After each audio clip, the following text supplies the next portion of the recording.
So, back to the previous, I don't know if I talked about this in the last video, but I may have a stuffing problem. So here's my cable chain. And I need to put this guy in there, this, one of these guys. As you can see, it's already getting pretty full. Some of my newly discovered old stock 10 conductor. My pressure line. Oops.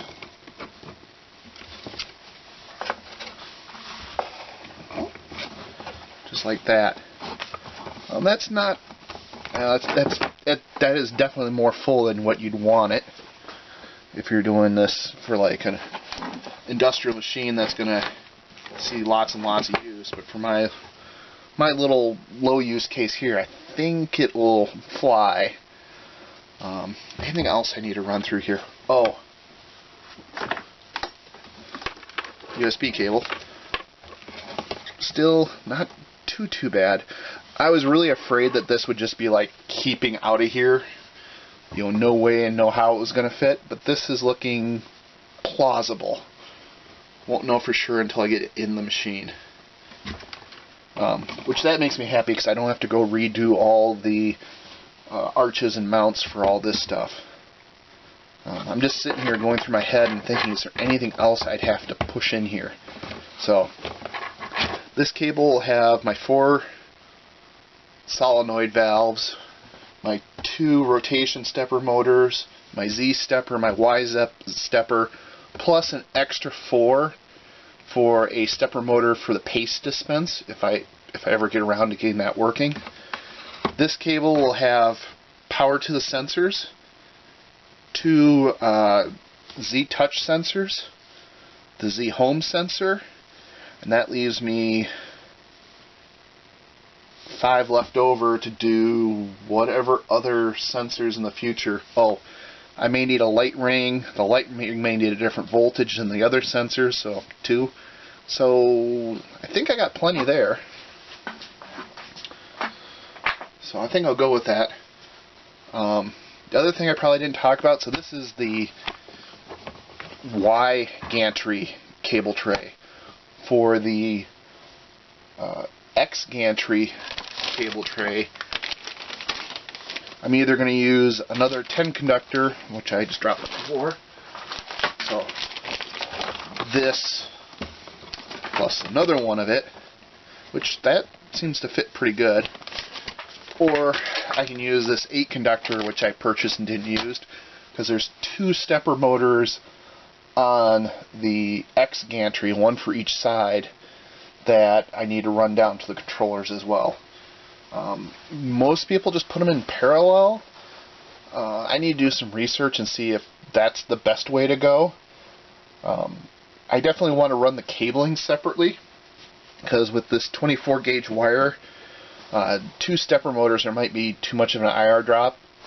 So I'll run both stepper motors down to the controllers separately, and then come together if it's on one controller, or go to 2 separate stepper drivers if that's the route I go. Again, I need to go do some research on that to see what's seen as the best way to do that and keep the 2 motors in sync. I think that's about it. I'm going to go start. I think the next step is to tap all the holes in this so I can start mounting components and getting them lined up.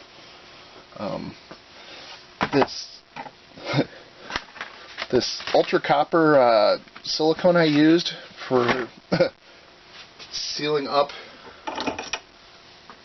these heads still has not cured, and it's been about a week. So I may need to go find some different sealant before I do put these straps onto this tube. I can get all the holes marked and drilled.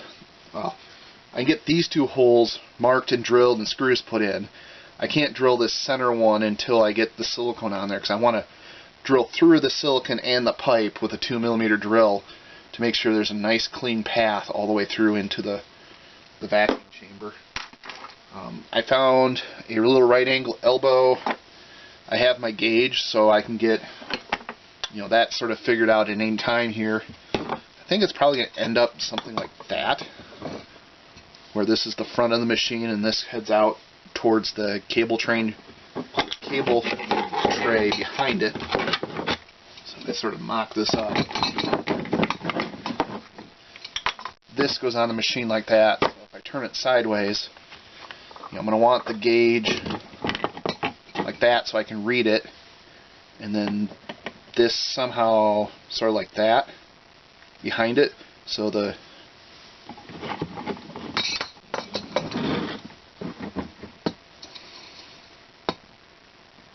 is that even in frame?